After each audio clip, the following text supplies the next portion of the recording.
You've probably seen Microsoft's latest ad campaign that declares that practically anything with a screen is now an Xbox. Yes, even that smart fridge you bought that keeps suggesting you need more eggs. Sadly, I haven't had the heart to tell my fridge that I'll never be able to afford eggs ever again. Tonight, shell shock with the price of eggs continuing to soar. The This Is an Xbox campaign was universally lauded online as both confusing and dumb. But here's the thing, call me crazy, but I think Microsoft might be onto something here. Does this strategy have the potential to work? Or do I need to get my house checked for a gas leak? Let's find out together. It's no secret that Microsoft has been going through a little bit of a rough patch. Well, I'm going through a little bit of a rough patch. Whole year, actually. Meanwhile, PlayStation recovered from the PS3 flop era with the PS4 hot girl era and absolutely dominated the charts. That's okay, Microsoft. You'll get them next time, right? Teensy little problem. The PS4 Xbox One generation was when buying digital games really took off. Now if you want to switch platforms, your console manufacturer has you buy the figurative game library balls. The result is the PS5 has been handily outselling both the Xbox Series S and X combined. Within the past few years, Microsoft, because of this, has pivoted their strategy by introducing Game Pass, buying up dev studios, and experimenting with a cloud service that can be accessed by phones, tablets, smart TVs, and more. This all culminated in the end of last year's ad campaign, This Is an Xbox.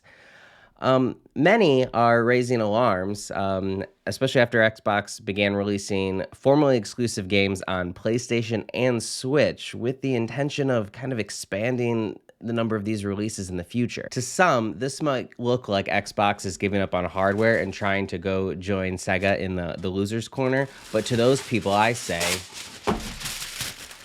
wake up, sheeple.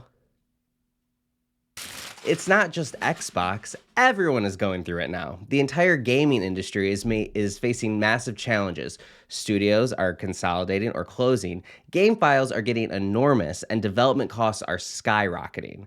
Companies need to sell more and more units just to break even, which leads to less creative risk-taking. May I interest you with some, now that's what I call Call of Duty 45?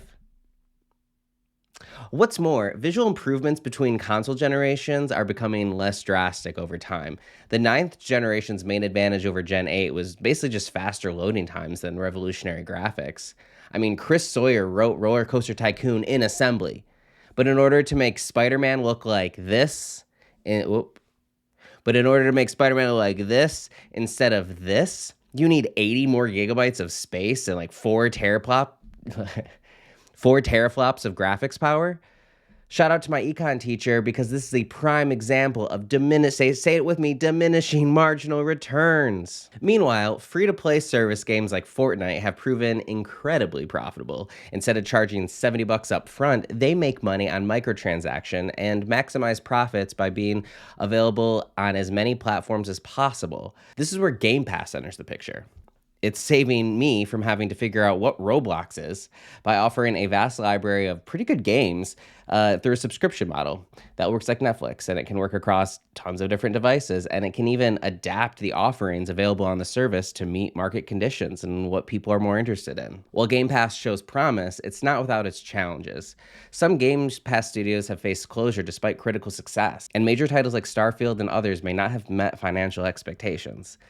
The cloud gaming experience, while impressive on high-speed connections, faces limitation with slower internet speeds and is not suitable for competitive gaming due to its input lag. Despite these hurdles, Microsoft's vision for the future is becoming clear and more compelling.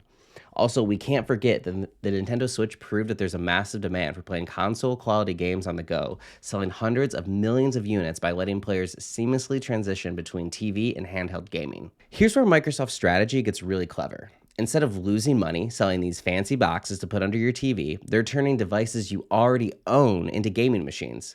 They've discovered they can skip the sell consoles at a loss part and straight to the make money from games part. This is particularly genius for parents who are tired of getting their kids consoles that are expensive and new for not that much different. I mean, especially now that the PS5 Pro has shown how much money is required for such a small upgrade in graphics now. I could even see this leading to a shift in gaming, where game studios focus less on making games look pretty enough to melt your graphics card and more on making them, actually fun to play. These games can also be made with smaller teams and therefore be less risky financially. Did I mention Chris Sawyer did Roller Coaster Tycoon on assembly? Xbox is betting big on a future where gaming isn't tied to a specific box under your TV, but rather flows freely across devices, like water through a digital pipe. Move freely like a warthog around Blood Gulch. That's a Microsoft reference. Do you want to run a game locally on a handheld PC? Sure, go for it. Do you want to run a game on your phone when you're at the airport waiting for a flight? Knock yourself out. The sky's the limit. I think that it's entirely possible that this pays off for them, and that history will be kind to them. In order for it to work, the user experience of Xbox Cloud Gaming needs to continue to improve. You also need to have enough games and unique experiences that compel more people to join Game Pass and grow the service. It's also possible that I'm wrong and a big dummy. Only time will tell.